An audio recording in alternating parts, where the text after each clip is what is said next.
Mas não é só a reposição hormonal que pode auxiliar quem entrou nesse período da vida chamado de menopausa. Existem mulheres que preferem não adotar a prática ou não podem pela restrição que o seu próprio corpo impõe. E o que fazer nesses casos? Há opções alternativas e é sobre isso que converso com a terapeuta Lucilene Amaral. Sobre as alternativas que a gente tem no tratamento à menopausa que não sejam hormonais. A gente sabe que tem aí linhas de pensamento, pesquisas que mostram que essa reposição hormonal ela pode ser prejudicial para a saúde da mulher, podendo causar câncer de mama, por exemplo, e também as correntes que apontam que a não reposição também pode trazer algum tipo de impacto. Mas a gente vai falar aqui hoje de alternativas que as mulheres têm para lançar a mão caso decidam não fazer essa reposição. Queria que você pudesse dizer para a gente um pouquinho de que ferramentas você utiliza e quais são os resultados que você vem atingindo nesse público que recebe os seus cuidados. Michele, obrigada pela oportunidade, né, para a gente estar podendo falar para tantas outras pessoas que, de repente, não conhecem, não abordam, né, esse tema que a gente vai tratar. Bom, na verdade, sim, falar de menopausa é uma coisa muito pessoal, muito particular e muito individualizada. Então, primeiro de tudo, eu quero considerar que não é uma questão genérica, tá, que serve para todos. Cada um vai ter que procurar a sua própria automedida, né? Isso baseado não só na questão fisiológica, mas também na questão das suas crenças. Como eu falei para você, tudo isso começou a partir da minha opção, né, de não querer fazer um processo de reposição hormonal, e isso, para mim, deu certo, tá? Deu certo a partir de quê? A partir do meu autoconhecimento. Eu sabia como eu era enquanto pessoa, eu conhecia meu corpo, eu conhecia as minhas medidas, as minhas necessidades, as minhas expectativas, tá? Enquanto mesmo pelo lado psicológico, tá? Emocionalmente, eu não estava pronta para receber uma reposição hormonal, porque era uma coisa que eu abominava, que eu rejeitava. Respeito, obviamente, muito a ciência, cada um médico que quer fazer, a pessoa que tem interesse em fazer a reposição, que faz, que não sente nada, que tem uma predisposição, ótimo, maravilha. Mas, no meu caso, eu já tinha uma certa animosidade. Então, eu não quis violentar a minha essência. Então, eu busquei alternativas, tá? Através de suplementos, através da naturopatia, da homeopatia, através de todo esse mecanismo mais natural, para que eu pudesse, tá, passar por esse período da menopausa de uma forma mais tranquila. E eu acho que eu mais que nunca, sou um exemplo de que eu consegui, né? Tudo aquilo que eu não gostaria de vivenciar na menopausa, realmente eu não vivenciei, tá? Eu tive... a gente entra na menopausa, depois não sai mais, né? Ela tem um divisor e você segue adiante.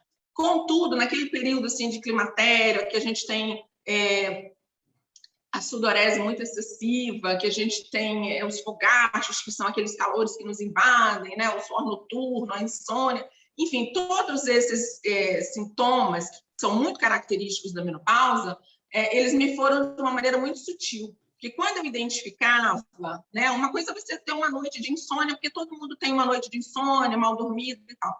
Mas quando eu via que aquilo estava se repetindo, eu olhava para mim, né, e me perguntava, tem uma noite, 2 noites, 3 noites, então tem alguma coisa de anormal. Vamos tomar um chazinho, vamos fazer uma meditação, vamos fazer um exercício, vamos fazer uma higiene do sono, para que a gente possa ter uma noite de sono mais tranquila e a gente não precise vir com medicamento, com nenhuma intervenção realmente química, digamos assim, para que eu não precisasse passar por isso. Então, todas as vezes que eu tinha algum sintoma, que eu tinha alguma situação que me levava de encontro àquela situação de ligar na menopausa, eu parava, olhava para mim, para os meus processos, né, e tentava limpar aquilo de uma forma que eu ficasse realmente mais relaxada, mais tranquila, porque o nosso emocional conta muito em tudo, mas nesse momento da menopausa, ele é fundamental. A gente ter equilíbrio, a gente se autoconhecer,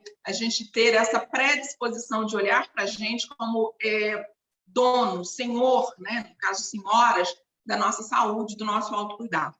Tá? Então, assim, eu acho que as terapias... Pode concluir, desculpa.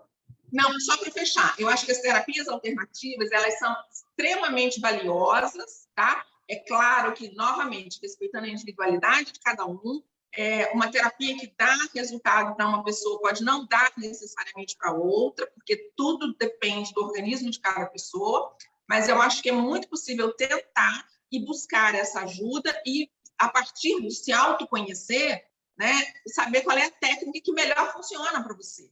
Tá? Eu acho que do conjunto de terapias, conforme você me perguntou, qual que você usa? Uso várias, vai depender do que cada pessoa, tá?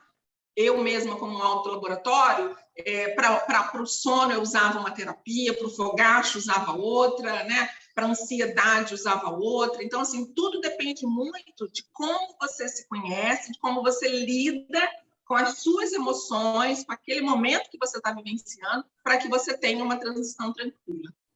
Você falou muito da questão emocional ser decisiva nesse processo, Luma, e citou, por exemplo, a meditação como uma das formas de passar por processos identificados como sendo característicos da menopausa, né? De que forma a meditação auxilia nesse processo de autocontrole, de autoconhecimento?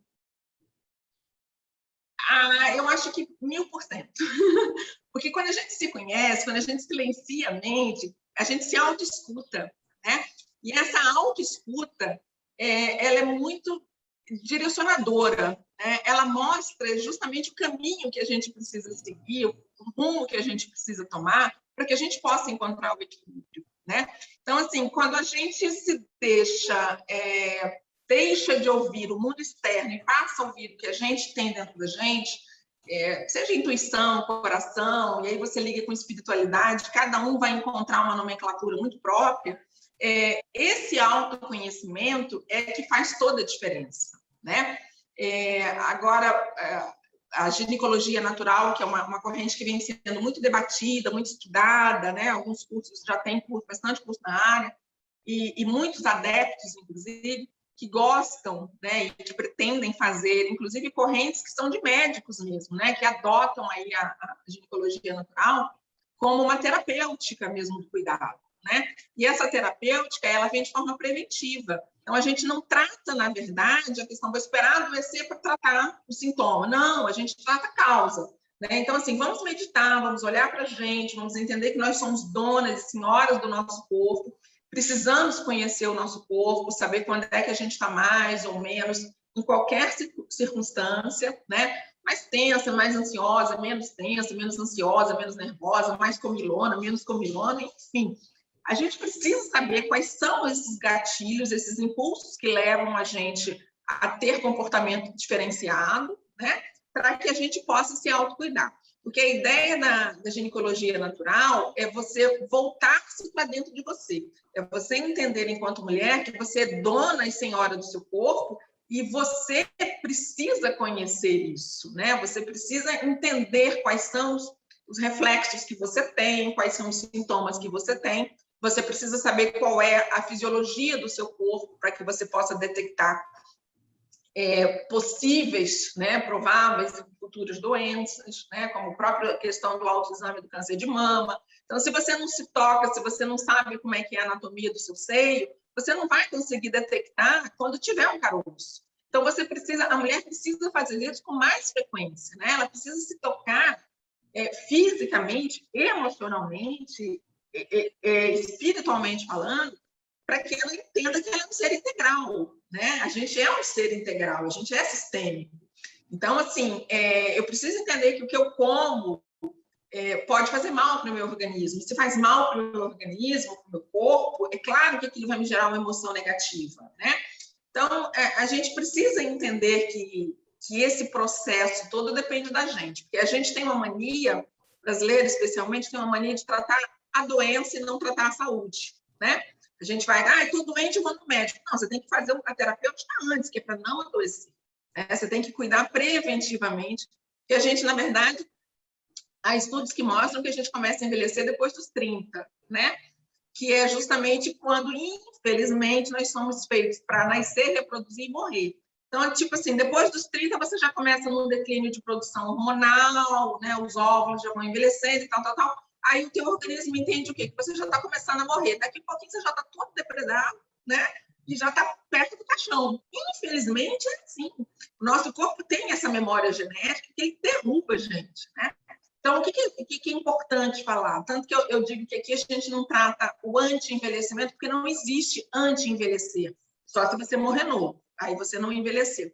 Quando a gente fala de anti-envelhecimento, eu não digo que é uma mentira, mas eu digo que é uma nomenclatura inadequada, porque você não consegue anti-envelhecer, você consegue envelhecer, né, de uma forma saudável, de uma forma ter uma longevidade mais tranquila, né? Não ter tantos impactos que poderiam vir a ter com a questão da idade. Então, assim, o tal do anti-age, do anti-envelhecimento, é um engodo, na minha opinião, tá? Porque a gente vai só se morrer. Não morrer, você vai envelhecer. Então, vamos envelhecer saudável, vamos ter uma longevidade com qualidade, com alimentos saudáveis, com chazinhos que são efetivamente muito funcionais, tem um retorno muito bom para o nosso metabolismo, para o nosso organismo, entendeu? E nós temos aí especificidades do que a gente pode consumir que ajuda nesse processo da menopausa? Tem chás que são mais indicados, alimentos que são mais indicados? Sim, com certeza, tem sim, porque inclusive todos os estudos, vários estudos mostram isso, muitos estudos que já colocam a fitoterapia, né? Esse resgate, quando a gente fala novamente aí do termo de ginecologia natural, é um resgate da gente com a gente mesma, né? Com a nossa essência, com a natureza, que nós somos, querendo ou não, né, seres naturais. Então, a gente tem uma ligação muito grande com a Mãe Terra, e a gente sabe que elementos, a comida, a chamada comida de verdade, hoje dentro da alimentação funcional, né? Você mais descasca, mais do que mais abre pacotinhos, né? Então, assim, a comida natural, o chá natural, né? Eu poderia falar aqui, por exemplo, de chá de amora. Ah, todo mundo vai sair, vai tomar chá de amora e vai dar certo? Não, não é assim, né? É preciso, novamente, entender que, mesmo dentro da ginecologia natural, a gente faz uma solicitação de exames, a gente trabalha com a questão hormonal, faz as dosagens, e na questão da modulação hormonal, a gente induz o corpo a voltar a produzir hormônios, né? A gente não repõe, porque é muito rápido, todo mundo quer uma pílula mágica. Aí eu vou tomar essa pílula e já, né, vou injetar alguma coisa no braço, já vou ficar, né, com os hormônios novamente com 20 anos, com 30 anos, que é a melhor fase que a gente tem. Só que não é assim, é óbvio que o natural, o fitoterápico, ele demora um pouco mais para responder, porque ele vai exigir do teu corpo, né, uma reação, ele vai metabolizar aquilo tudo, então ele realmente é mais lento. Mas só que ele é mais lento, mas ele é mais saudável, né? Ele faz com que o teu corpo volte a produzir, né? Ele faz com que o teu corpo volte a ter insights, né, de bem-estar, tá? Então, assim, não é uma coisa mágica, né? Vamos tomar pílula, né? Todo mundo quer uma pílula mágica da juventude, encher alguma coisa na cara, enfim, todo mundo quer, porque todo mundo quer ficar velhinho, mas quer ficar com cara de 20, de 30, né? Com agilidade. E a gente sabe que não tem essa mágica, né? Tudo que você coloca dentro do teu organismo de uma forma muito intensa, muito acentuada, vai ter um preço. Uma hora a natureza naturalmente, né, usando aí o Leonardo, vai te cobrar, tá? Porque você vai injetar uma carga ali que o teu organismo ele já não está mais apto para aquela dosagem tão grande, porque o teu metabolismo já ficou mais lento, né? Já decaiu. Então, é preciso esse cuidado de saber aonde você está, né? E aonde você deve chegar, até onde você pode chegar. Então, eu estou com, sei lá, 60 anos e eu vou tomar agora uma pílula porque eu quero ficar com o abdômen trincado, eu vou passar 6 horas na academia malhando, 8 horas da academia malhando, enfim. São poucas as mulheres que têm essa possibilidade, né, Michele? A gente está falando para uma população que, na realidade, as mulheres precisam trabalhar, criar filhos, em família. Então, assim, não dá para ficar 8 horas querendo malhar o abdômen, né? Muitas delas não têm essa condição até de tempo, né? Não existe essa possibilidade. Então, mas nem por isso elas também querem ficar com a gordura abdominal visceral.